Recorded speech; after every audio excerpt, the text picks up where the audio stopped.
Magandang araw mga amigo, Brian Galagnara naman po na muling bumabati at nag-aanyaya sa inyong pakikibahagi para sa isa namang makabuluhang pagtatalakay dito sa ating programa. At kasama pa rin natin bilang guest co-host, ang gwapito at pambatang abogado mula sa Caloocan, Atty. Judice Echeverri. Salamat partner, magandang araw sa iyo at sa lahat ng ating mga kababayan na patuloy na sumusubaybay sa usapang politika, the good side of politics. At sigurado ko, may inspire naman ang ating mga viewer sa ating inihanay na presentasyon. Well, tama ka dyan, attorney.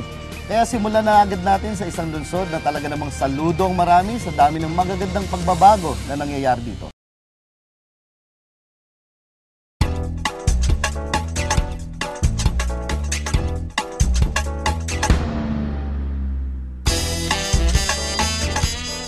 Ang Quezon City ang pinakamalaking lungsod sa buong Metro Manila at tinatayang may populasyong halos 3 milyong katao ayon sa census na ginawa noong 2007. Ang Quezon City ay tinawag na Rainbow City, masasabing nasa strategic location dahil matatagpuan ito sa pinakasentro ng Metro Manila. Nakapalibot dito ang mga lungsod ng Caloocan, Valenzuela, Marikina, Mandaluyong, San Juan at Pasig.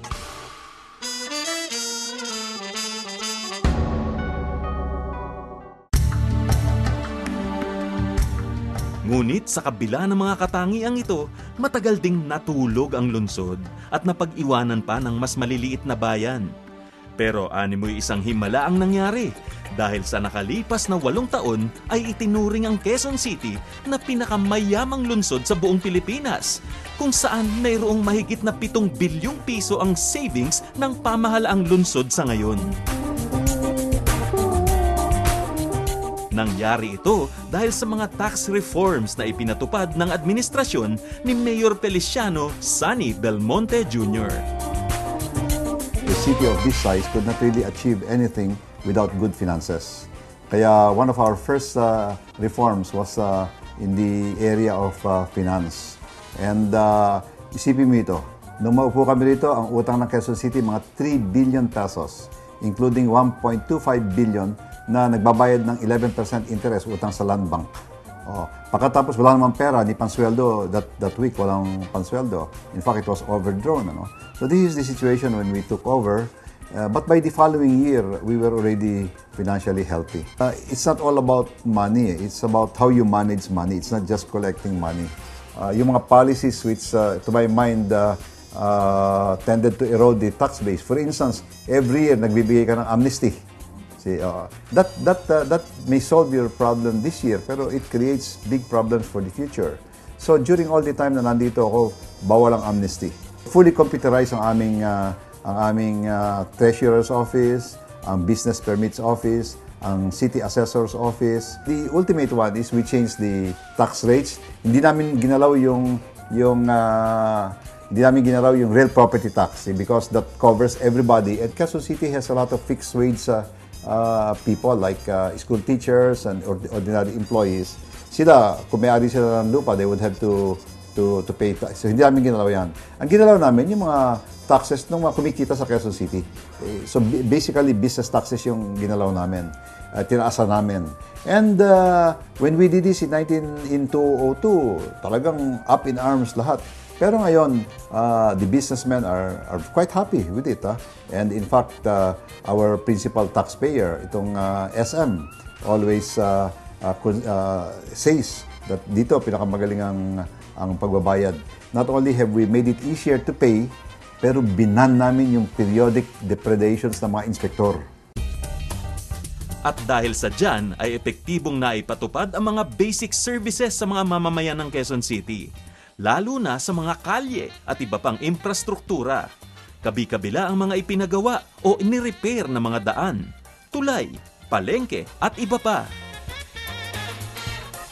After we have spent about 15 billion pesos on infrastructure, mainly schools, at saka concreting of roads, connecting of roads, trying to fix drainage systems, yung ganon. Mga pagbibili ng mga police cars, we have bought almost 100 police cars dito. And we have also bought a state-of-the-art firefighting equipment then and so forth. After all of that, wala pa kaming utang because we try to pay very quickly. If a project is finished in about 2 months time, bayad na kami. Still, I'm happy to say na we still have almost 7 billion, more than 7 billion pesos in our coffers. Kaya dito sa Quezon City, nakikita yung pagsisemento ng mga kalye, pagkukonekta-konekta ng mga kalye. Maagap ding inasikaso ni Mayor Belmonte ang mga kakulangan sa mga silid-aralan, gusaling pampaaralan, at iba pang suliranin sa edukasyon. About 91 brand new buildings na eskwelahan.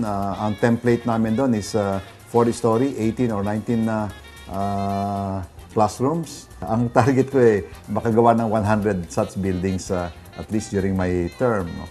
So we have built about 1,500 or 1,600 classrooms all over the city. And basically, mga 91 new buildings yan. Ang template nga, kamukha sabi ko, is 4 stories, 18 or 19 classrooms.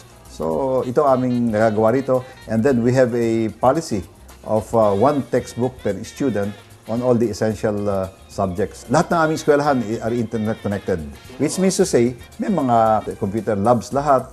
Meron din kami mga computer libraries, e-libraries kung tawagin namin. Isang prinsipyo kasi para kay Mayor Belmonte na dapat lang na isaayos ang public education sa Quezon City. Dahil ito ang sentro ng edukasyon sa buong Metro Manila. Nasa Quezon City ang malalaking eskwelahang pampubliko at pribado katulad ng UP, Ateneo de Manila, Miriam College, Quezon City Science High School at marami pang iba. Katangi-tangi rin ang scholarship program ng Quezon City. A special education fund, that is a 1% fund levied in addition to the real property tax, exclusively to go to education. Quezon City has a what they call SEF of about between 800 to 1 billion pesos. So we use that to upgrade the quality of education in Quezon City. Sa larangan ng kalusugan, masaya ring ibinalita ni Mayor Belmonte ang pagkakaroon ng super health centers. We have 8 or 9 super health centers, which are big health centers with panganakan doon and other facilities. May dental, merong yung usual, merong vasectomy, a delivery room, and so forth. That is a typical of it. Why is it necessary? So that to relieve the hospital of having to deal with cases like that. Dagdag pa ni Mayor Belmonte, tanging Quezon City lang ang may reproductive health ordinance na nagbibigay ng mga mahalagang impormasyon ukol sa maayos na pagpaplano ng pamilya. At dahil sa mga magagandang developments na ito sa Quezon City, ay naging attractive ito sa mga namumuhunan at sa kalakal. Dahil sa malaki nitong consumer market base at manpower, ay naengganyo ang may 60,000 na negosyo na magbukas sa Quezon City. Higit sa lahat ay mga business process outsourcing at mga ICT companies. Wala ring problema sa manpower dahil matatagpuan sa Quezon City ang may 38,000 na ICT professionals.